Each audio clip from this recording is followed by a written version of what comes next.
이 마태복음 6장은 마태복음 5장에 이어서 이 산상수훈, 산상보훈의 연장선이라고 볼 수 있겠습니다. 참 이 예수님의 말씀, 정말 한 말씀 한 말씀이 너무 귀해서요. 이 본문을 읽은 것만으로도 충분하다고 느껴질 정도입니다.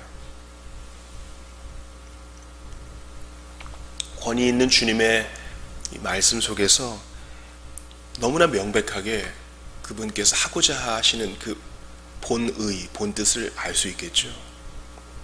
우리는 이전에 이미 이것을 외식에 대한 설교를 이미 들은 적이 있습니다.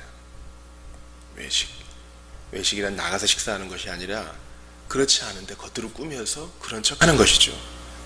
사람에게 칭찬을 받으려고 말입니다.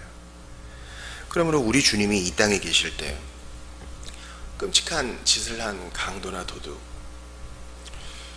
또 나라를 팔아먹은 세리, 매국노, 자기의 몸을 팔아먹은, 정신을 팔아먹은 창기나 그 외의 사람들보다 이 외식하는 서기관과 바리새인들 무리를 더 질타하셨습니다.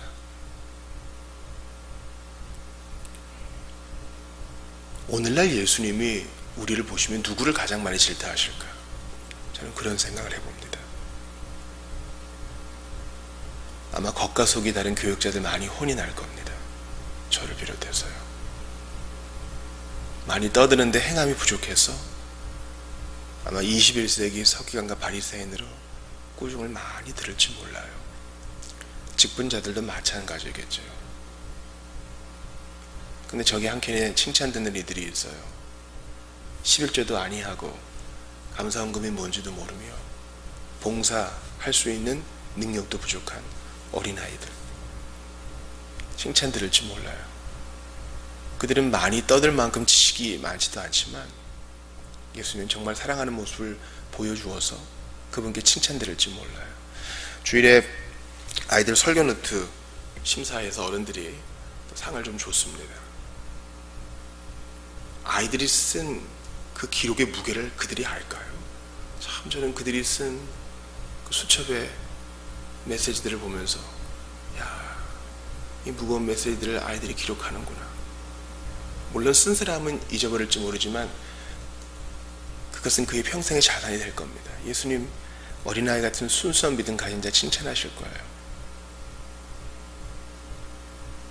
뿐만 아니라 가난한 마음으로 주님을 은밀하게 섬겨. 오늘 본문에 은밀한 중에 계신 너희 아버지께서 보실 것이다 라고 기도에 대한 조항에서 주님 말씀하시죠. 은밀한 곳에서 주님을 섬겨온 저 사람이 저랬어? 그런 사람이 칭찬을 받을 겁니다.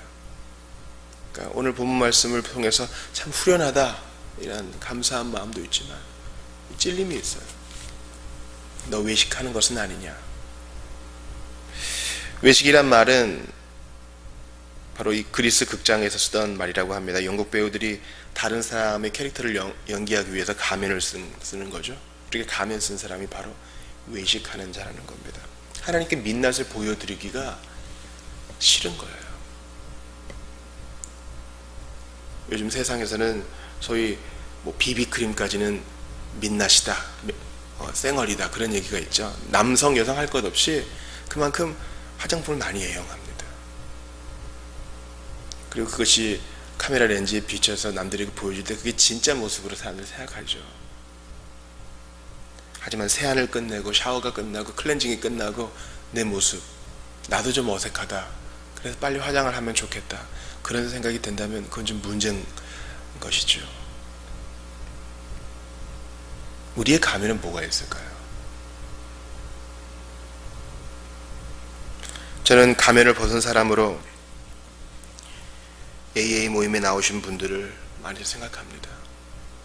그분들은 겸손합니다. 다 그런 것은 아니겠지만 모임에 나와서 중독을 끊고자 하는 그 의지, 서로 도움을 받으려는 그 열정을 봤을 때에는 그들은 순수합니다. 겸손해요. 우리보다 낫습니다. 우리는 하나님께 회개한다고 해놓고 사람 앞에 의인인 척 하잖아요. 힘 빡 주고. 참 그거 정말 보기 힘듭니다. 그런데 그들은 실패한 것을 나누고 과거에 자기가 넘어진 것을 나누고 지난 한 주 유혹받은 것을 나눕니다. 죄인 누구누구. 우리는 그렇게 잘 얘기하지 않지만 그들은 알코올 중독자 누구누구입니다. 그렇게 얘기합니다. 우리는 오히려 교회에서 사회적으로 너무 익숙해진 나머지 적당히 생활하는 법을 알아요. 그리고 어떻게 하면 사람들이 좋아하는지도 알아요. 설계자는 어떻게 하면 사람들이 아멘 하는지 알아요. 그래서 가면을 씁니다. 그래서 혼자 있을 때 공허하고 외로워서 다른 탈출구를 찾다가 죄를 범하고 번아웃 되는 경우를 보았습니다. 근데 그런 자들이 어떤 특징을 가지고 있는지 주님이 3번이나 분명히 말씀하시죠. 먼저 2절을 보세요. 그들은 자기 상을 이미 받았느니라. 외식하는 사람은 자기 상을 이미 받았다 그래요. 가면 쓰는 사람 이미 자기가 받을 박수 다 받았다 그래요. 5절 후반에도 보세요. 그들은 자기 상을 이미 받았느니라. 이 그들은 공공연한 자리에서 기도해서 야 진짜 경건하신 분이다 이렇게 칭찬되는 사람은 그 칭찬이 이미 자기 상이란 겁니다. 하나님과의 비밀이 없어요.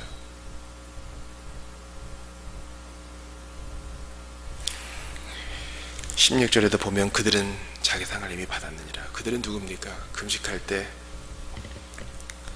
나 금식한다 떠벌리고 다니고 괜히 힘든 척해서 사람들에게 금식하는 다 광고한 사람, 그런 사람은 자기 상 이미 다 받았다 그래요. 우리도 대화 중에 그러지 않나요? 아니 왜 이렇게 표정이 안 좋으세요? 내가 금식하느라고요. 그렇게 응수할 때 마음 한켠에 조금이라도 나 이 정도 금식하는 사람이야 라는 자랑이 있다면 하나님 안 받으실 겁니다.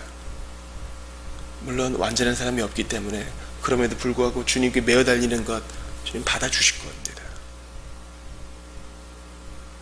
근데 우린 그만큼 교묘하게 외식해요. 정말 교묘해서 나 자신도 속아 넘어가요. 자기 상을 이미 받았느니라. 이 말을 한번 뒤집어 보자고요. 그러면 자기 상을 이미 못 받은 사람이 있어요. 누굽니까?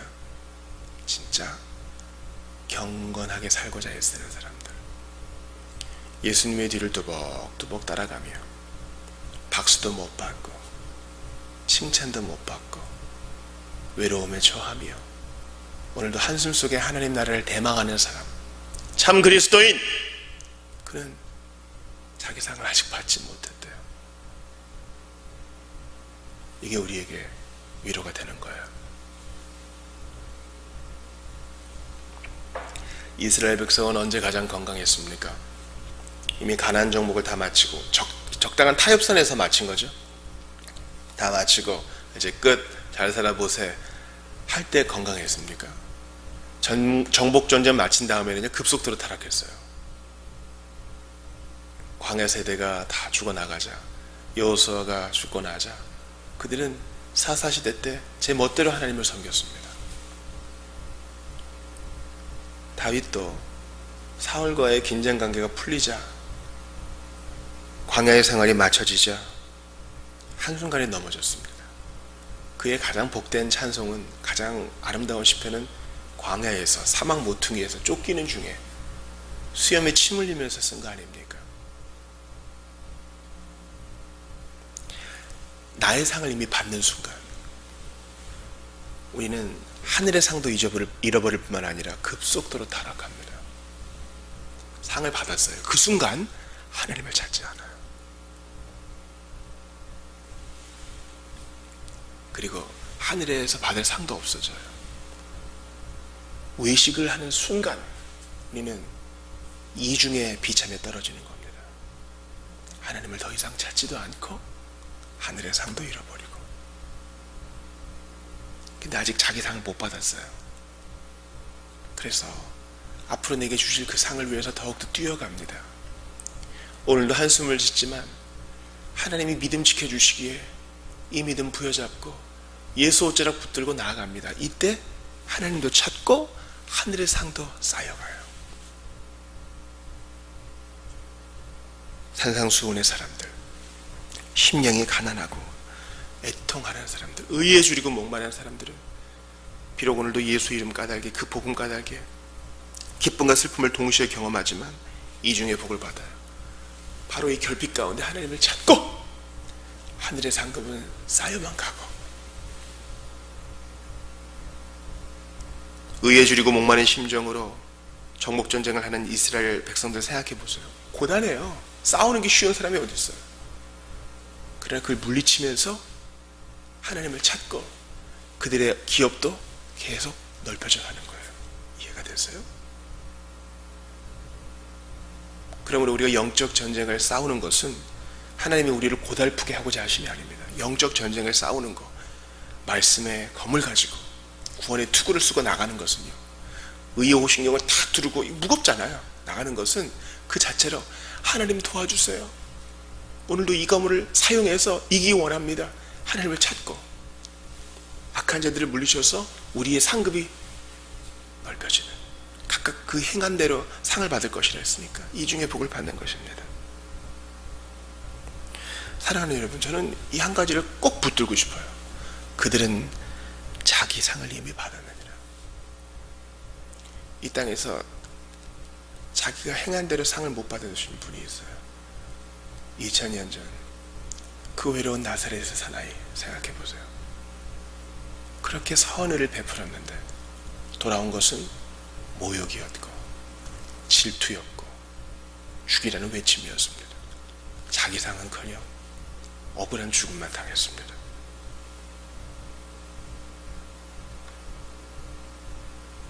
그러나 그분은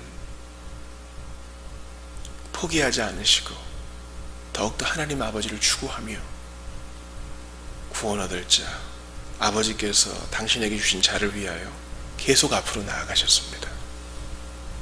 그분의 적극적 순종과 소극적 순종에 대해서는 이미 여러 차례 말씀드렸습니다.